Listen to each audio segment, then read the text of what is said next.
Living with fear and anxiety. Do you live with fear and anxiety? I do. It is Hoople's cat. And we have a very special edition. Systemic Divide is back. Follow the link, get over there, sub her.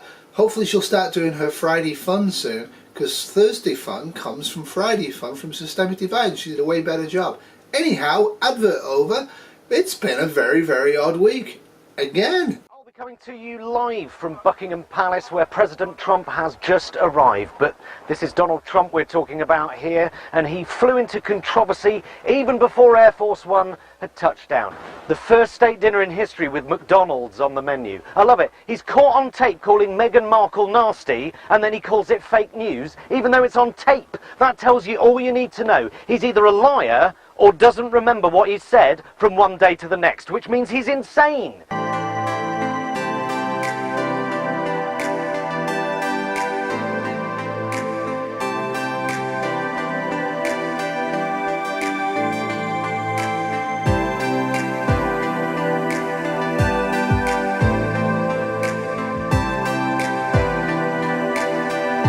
That wasn't very nice, was it? Anyway, sometimes you can't spot the big limo at the bottom of the Air Force steps, right? Anyway, just for a bit of balance, here's one from everybody's favourite creepy old uncle. If you want to protect yourself, get a double-barrel shotgun, have the shells, a 12-gauge shotgun, and I promise you, as I told my wife, we live in an area that's wooded and somewhat secluded. I said, Jill, if there's ever a problem, just walk out on the balcony here, or walk out, put that double-barrel shotgun and fire 2 blasts outside the house. I promise you, who's ever coming in is not going to... You don't need an AR-15.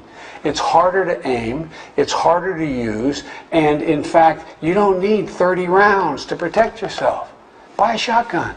Well, thanks, Uncle Joe. Now we all know what to do. It's so good when these politicians with vast experience of fighting for the country and being a military type person give us specific advice on what to do in crime situations, because they know so much. Anyway, let's get on the road. What's going on the road this week?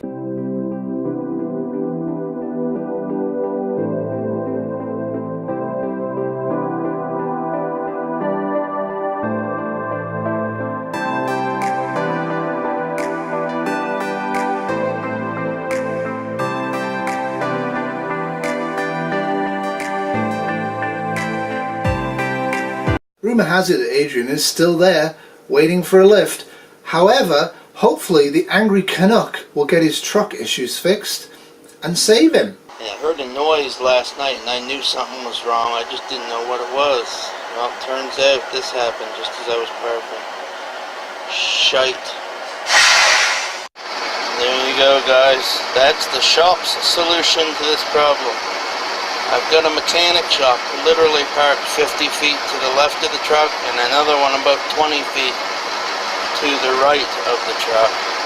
But they don't want to send me to either of their shops to actually fix the problem. No. They want me to drive halfway across the country with a bungee cord holding my leaf spring together. This is the kind of bullshit that I have to deal with on a daily basis. Indeed, but I can say to you, Angry, that if you actually try and get car or truck service in the Greater Toronto area, you're actually very lucky you got away without having your tyres stolen. However, I'm not sure if I altogether agree with your brutal attack on my lovely hometown, which is entirely separate from Toronto, Newmarket. However, you are quite right. The GTA is just one big mass of buildings at this point, full of people who are crazy. Anyway, hope you got out of here, and if you do get down to California, have a look out on the side of the road. Adrian the Merman needs help. And it drove me absolutely batshit crazy. I mean, I got out of there so fast. Out of here so fast, because that's where I am right now. Technically, I'm in Brampton, and if you talk to somebody in Brampton who lives in Brampton, they'll say, oh, I don't live in Toronto, I live in Brampton. Same with people in Newmarket or Richmond Hill or Mississauga. They always say, no, I don't live in Toronto, I live here. You live in Toronto. It's all the same shithole. YouTube was invented for one thing, to bring us all incredibly interesting videos of puppies and kittens. So let's enjoy some puppies and kittens.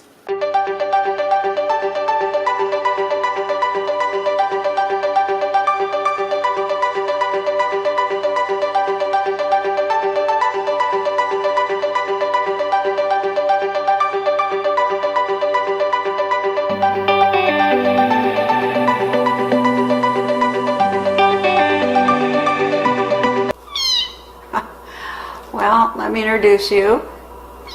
Yeah, you want to turn around? No? I think she is hungry. We thought it was a girl. Vet said a boy. But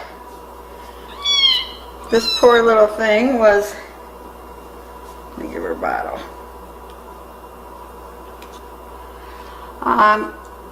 Someone I work with heard the meowing in the garage. Watched to see if a mother cat would come back. Did not. She hates cats.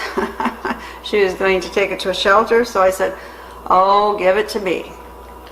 So it's really adorable kitten, but I'm not keeping it. I'm only fostering it. Hands up who thinks that she's only just fostering it. Hands up who thinks she should name that cat. Whoopers! Anyway, sorry I lost the audio on Yankees thing, but adorable dogs. Now, people ask me all the time, they write to me all the time, Hoopers, where do you get such great news stories from? And if they did do that, then this would definitely be one of those sites that I actually would recommend they go to get news. And it also fits in very nicely with the kitten theme. This one is for all those boys out there who have got to this point in the video and are thinking, this is kind of dull. I'm not really sure I get excited by Merman. You'll enjoy this, boys. Stinking smokes! Malaysia is now returning unwanted Canadian garbage. Seems like some Canadian disposal company is shipping disgusting garbage to the Philippines and Malaysia and selling it to them. But it's so terrible they want to send it back to us. Yeah, we heard about this with the Philippines before, and now it's Malaysia. Way to go, Trudeau.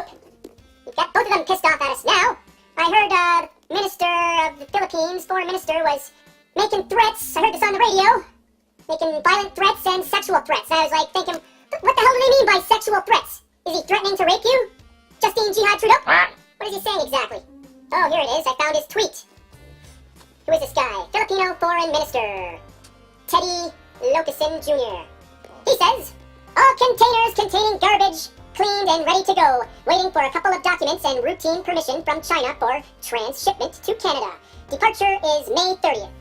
Anybody who gets in the way, one way or another, I will screw you dry. Don't provoke me. How do you like that, eh? A nice little tweet there, buddy. So what's in the container?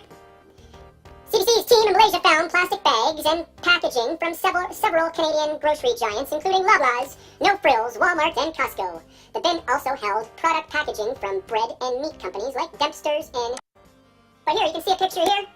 It's clearly all plastic. Do you see any diapers in here? I don't see any diapers. You know what? Fucking lying. Lying, you bitch. You! Yeah. You know what she's all about. These fucking people. I don't know. That's it for me for another Thursday Fun. Just to play us out, another English correspondent is talking about President Trump's visit. And for those people who don't know, Larry the cat is the cat that lives in number 10, which is the home of the British Prime Minister. Anyway, have fun, see the funny side and smile a lot, and have a great weekend and have a fabulous week. Doodles from Newmarket, which is Toronto and a shithole. Bye! Pepper Potpourri, call the cat hooples. Here's our essential guide to another week in Westminster. Actually, stood on the steps of number 10 in that red dress, she reminded me of the girl from Schindler's List, somehow. Doomed! The only strong and stable thing in her whole premiership was the podium with which she announced her resignation. You know, and sometimes the road to recovery, it can only start when you've hit the bottom. You know, needle hanging out your arm, covered in your own shit, on a street corner wanking for coins, begging for a trade deal. Spare any trade deals, mister? That's where we're at. Couldn't get worse, could it? What's that? President Donald Trump's coming to town. Jesus, I bet Larry the cat is shitting it, you know? What do you mean? What do they mean by pussy grabber?